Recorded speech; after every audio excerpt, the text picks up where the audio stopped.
Bem-vindos à imersão ao bem-estar. 4 passos para uma vida sem dor.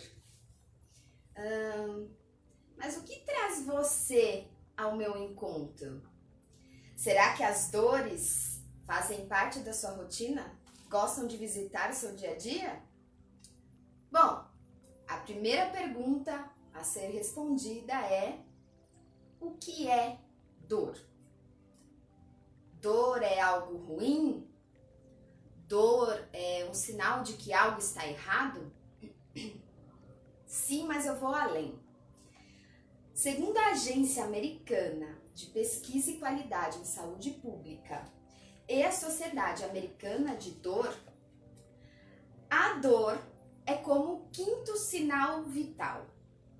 Pois é, a dor pode ser definida como uma experiência subjetiva que pode estar associado a um dano real, uma possível lesão, por exemplo, ou a um potencial dano. Então, por exemplo, eu sofri uma queimadura, foi um dano real. Um possível potencial de aumentar essa dor é eu ter febre, é inflamar aquele local, enfim. Mas a dor é considerada uma experiência genuinamente subjetiva e pessoal. É difícil mensurar a dor quando não se tem aparelhos para isso. Já tem pesquisas relacionadas a isso e tudo mais, mas geralmente a gente descreve o grau que sentimos de dor quando a gente vai no pronto-socorro ou quando a gente responde um questionário de saúde, como vocês responderam no meu formulário. O que eu quero dizer com isso? Por exemplo, tomar uma injeção pode ter uma ação diferente, uma proporção diferente de dor quando aplicada em mim ou quando aplicada a um de vocês. Sendo assim, a gente chega a uma outra maneira de significar a dor, como a percepção sensorial da experiência, que depende da intensidade e também das variáveis afetivo-emocionais. O que eu quero dizer com isso é: eu vou sentir dor diferente de você, mas eu posso te garantir que uma pessoa que tem medo de agulha vai sentir muito mais dor do que eu e você. Simplesmente porque essa pessoa já começa a sofrer bem antes. Dias antes, ela já está ansiosa, com medo daquilo que vai acontecer daqui a uns dias. E no dia, no momento que ela vai tomar essa injeção, ela está tão tensa, tão estressada com aquela situação, que o nível de dor dela sobe por conta do que ela está sentindo, certo? Olha só. Chegamos a mais uma palavrinha-chave para o dia de hoje. Estresse. Aposto que essa palavrinha, estresse e suas variações, estão constantemente aí entre as rotinas de vocês. Por exemplo, a mãe diz para a filha: não me estresse, hein? O pai chega do trabalho: nossa, hoje foi um dia super estressante, nada dava certo. Enfim, imagina agora, nesse momento que estamos vivendo, o estresse que está sendo gerado para todo mundo, gente. Olha, a criança não pode sair de casa, não pode ver os amigos, ela não pode brincar além das 4 paredes. O cachorro, eu tenho um cachorro, gente, coitado, ele olha a varanda do meu apartamento e chora porque ele quer passear, mas não pode.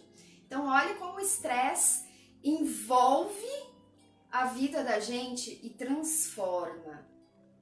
Ou seja, vocês devem estar se perguntando: Camila, então uma pessoa em estado de estresse pode sentir mais dor? Exatamente isso.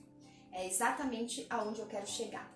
A palavra estresse, ela significa pressão, ou seja, estar sob pressão, né?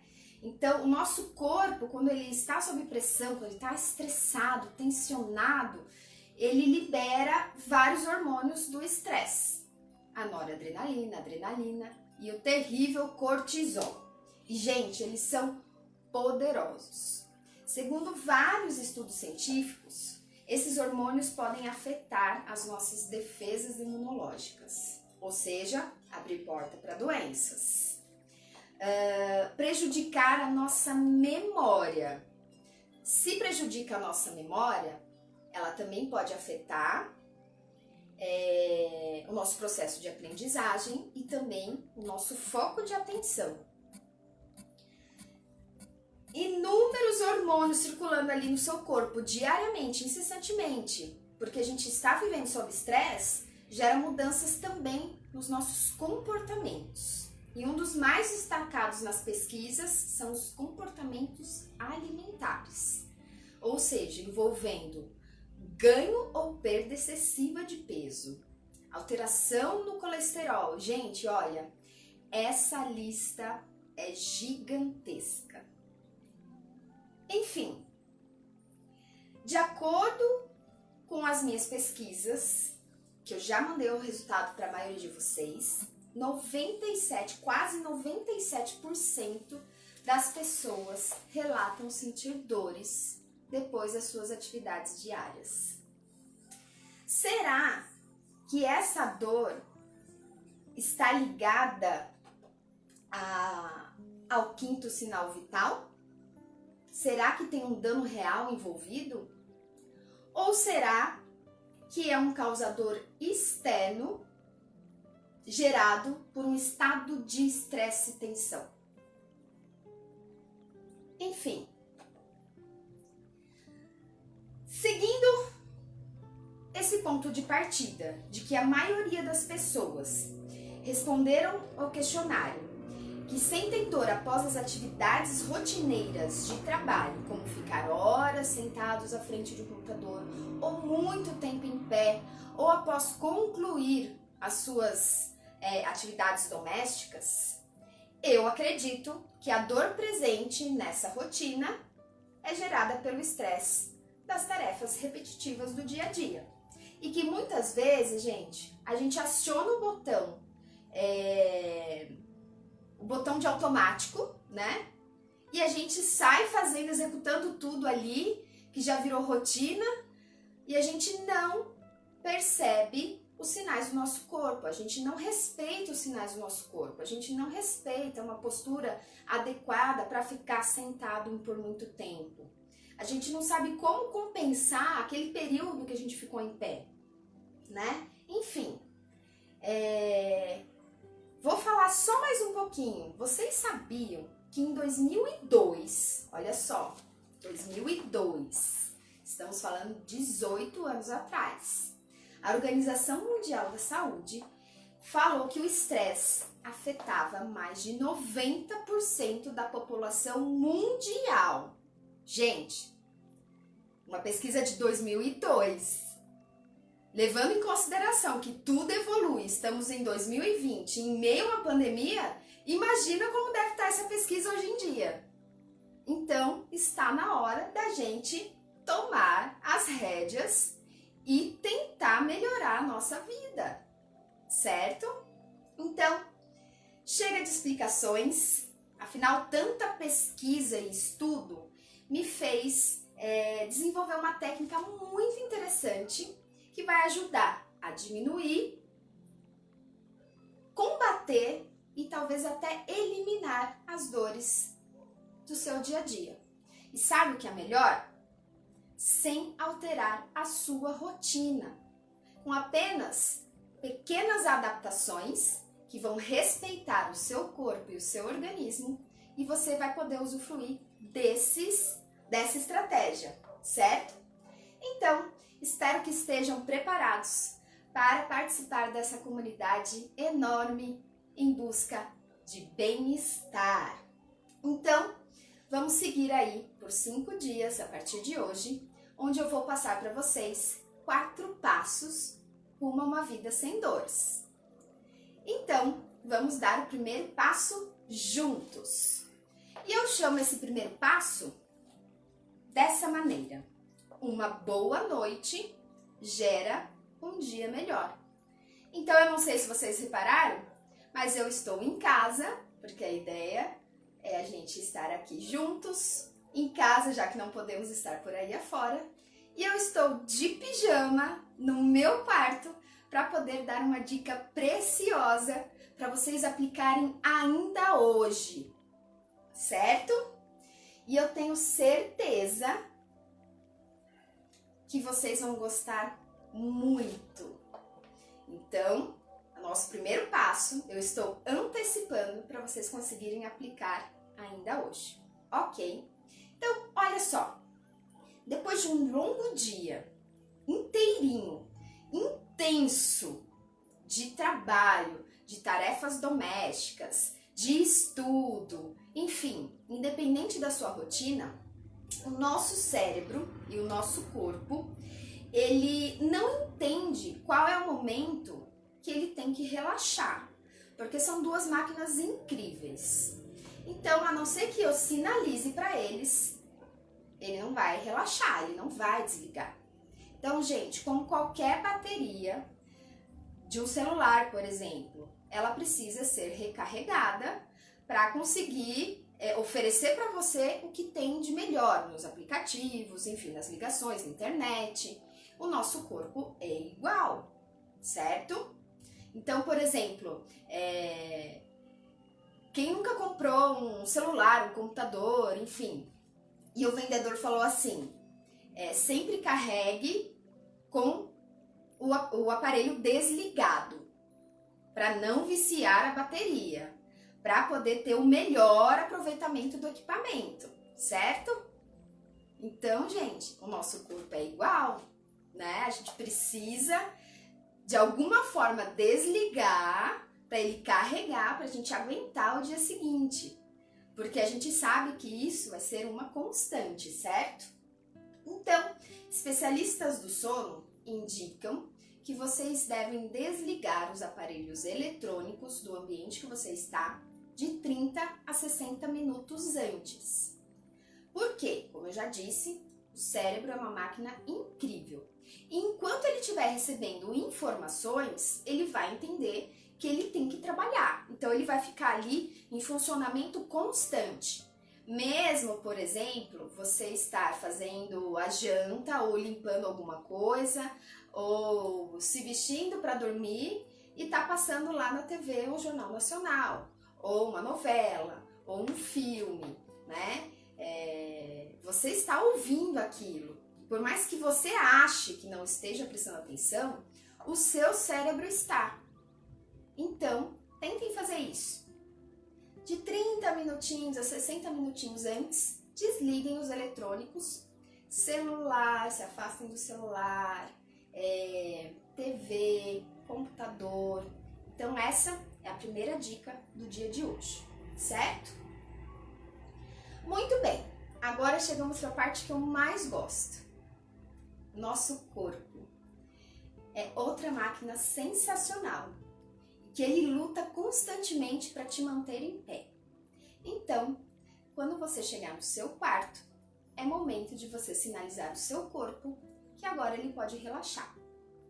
Então, você deve, de alguma maneira, liberar as articulações, relaxar a musculatura e assim ele vai entender que, opa, eu não tenho mais que suportar tanto peso, eu não tenho mais que correr, agachar, pular, enfim, carregar, certo?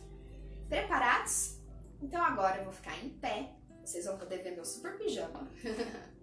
E eu vou passar alguns movimentos que vocês podem fazer que vão ajudar vocês a relaxar para poder deitar e dormir.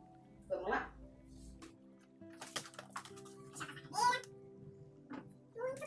Assim que vocês entrarem no quarto, fechem a porta, olha tudo. Aqui já não tem mais distrações. Se você tem TV no quarto, evite aquela vontade imensa de ligar. Eu sei como é. Mas vamos lá. E aí comece relaxando as articulações. Quando eu falo relaxar as articulações, é liberar o peso do corpo sobre elas, sem lutar contra uma lei invisível que age sobre nós, que é a gravidade, certo? Então, geralmente, quando a gente levanta e a gente vai trabalhar, a gente se empurra contra o chão, né? Para conseguir fazer as coisas. A maioria das pessoas faz isso, às vezes não com a postura ideal, mas se eu não colocar força para ficar em pé, a lei da gravidade, que é muito maior que eu, vai me esmagar de alguma forma, nem que ela comece pelas minhas vértebras da coluna e aí gere problemas posturais, certo? Então a gente se impulsiona para cima. É momento de mostrar para o corpo que é hora de relaxar e ceder um pouquinho a essa força, porque daqui a pouquinho a gente vai estar deitado na cama e a gente não vai mais precisar se empurrar contra o chão, certo? Então, flexione levemente os joelhos, relaxe os braços e a gente só dá uma respiradinha, olha para um lado, solta o ar, puxa o ar, solta o ar para o outro lado. Começa a respirar mais devagar, centraliza. Agora, quando soltar o ar, relaxa os ombros, ó. Quando eu relaxo os ombros, naturalmente, eu fiz um relaxamento abdominal que criou uma bolinha na minha coluna. Eu abaulei a minha coluna. E aí o corpo começa a ficar pesado, puxa o ar de novo. E relaxa. Vai relaxando os dedos. Troca o peso de uma perna para outra, liberando a sensação de uma das pernas. Bem devagar. Isso. Sempre respirando. Inspira e expira devagar. Toca um calcanhar à frente. Balança o corpo para frente e para trás, bem devagar.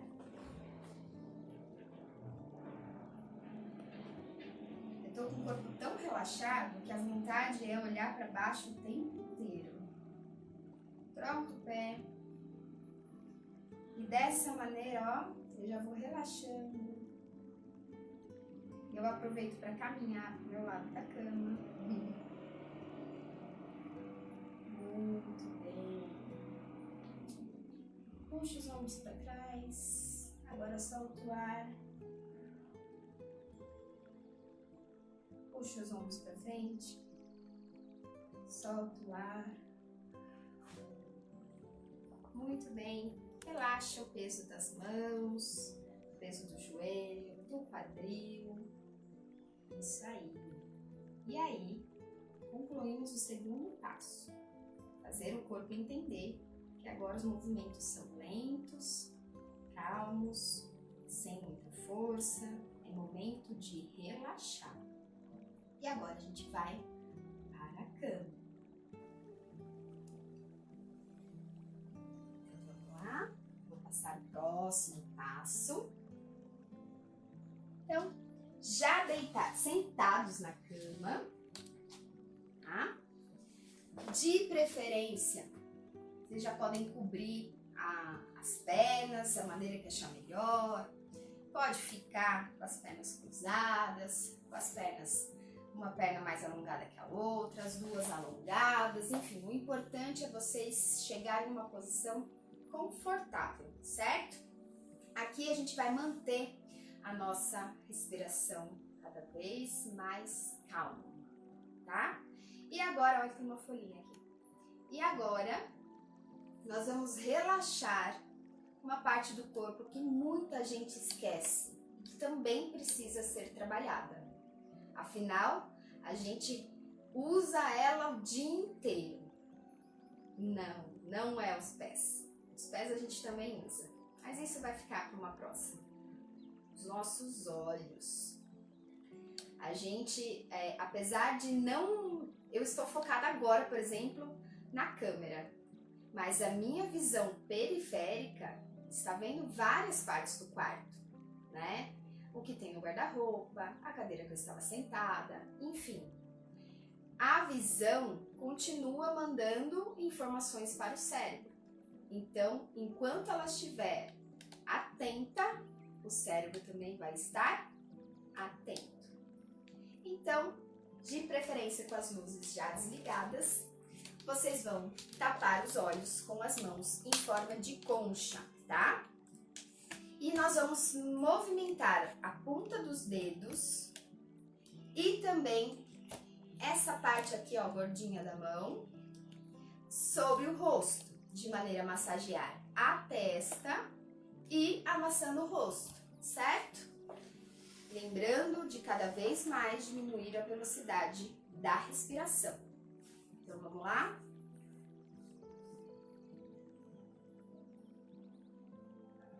Também temos músculos faciais.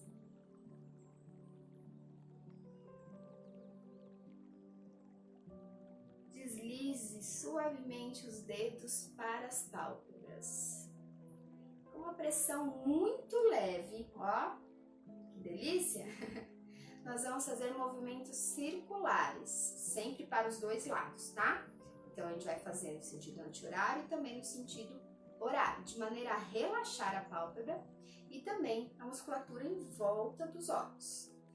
Então, os dedos sobre as pálpebras.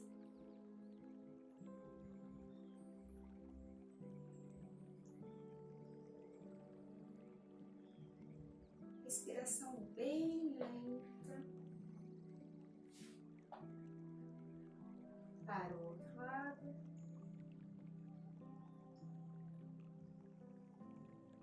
É muito gostoso, pessoal. Então, quantas vezes vocês quiserem. Aí a mão já ficou pesada, já não dá mais vontade de abrir os olhos. E aí vocês podem se deitar. E aí vem a minha quarta e última dica de hoje. Especialistas do sono dizem que seu último pensamento antes de dormir é o mesmo de quando você acorda. E pessoal, olha só, por experiência própria, quem me conhece sabe que eu tenho muita energia e eu gosto muito do meu trabalho. E muitas vezes eu ia para a cama com muitas ideias ainda na minha cabeça, ideias de coreografias, de movimentos que eu poderia passar em aula, e eu ia dormir pensando neles. Então eu já montei coreografia, eu já montei sequências de aula, eu já dei aula deitada, dormindo, eu já fiz aula, enfim. Então, de fato, eu acredito que isso é verdade, tá? E por mais que isso pareça divertido, que pra mim na época era fantástico, eu falava, bom, eu vou antecipar o meu trabalho. Se eu dormir pensando no grupo que eu tenho, na música que eu vou trabalhar, eu consigo montar a coreografia. Poxa, que legal! Mas lembre-se que corpo cansado, tensões do dia a dia geram estresse, estresse libera cortisol, que abre portas para diminuir a defesa da imunidade. Sendo assim, vêm as doenças. Também sofri com isso. Então, antes de dormir, continue respirando bem devagar e crie um pensamento perfeito. Então, não pense na sua rotina insana do dia seguinte. Que tal você pensar como você gostaria de acordar? Eu vi que pessoas responderam que sentem dor ao acordar, gente. Seria um momento para relaxar, para levantar renovado. Tudo bem, tem a possibilidade de dormir de mau jeito, né? Também vou falar sobre isso mais pra frente. Mas, se não estão relaxando, alguma coisa de muito errado está acontecendo na vida de vocês. Pratiquem esses 4 passos. Essas 4 etapas que pertencem ao primeiro passo. Uma boa noite gera um dia melhor. Lembrem-se também que uma única prática não resolve o dia a dia de vocês, tá? É preciso renovar e inovar a rotina de vocês. E o que eu estou falando para vocês fazerem é simplesmente adaptar o momento que já existe na vida de vocês para ter uma vida ainda melhor. Espero que vocês tenham gostado, que tenham aproveitado cada dica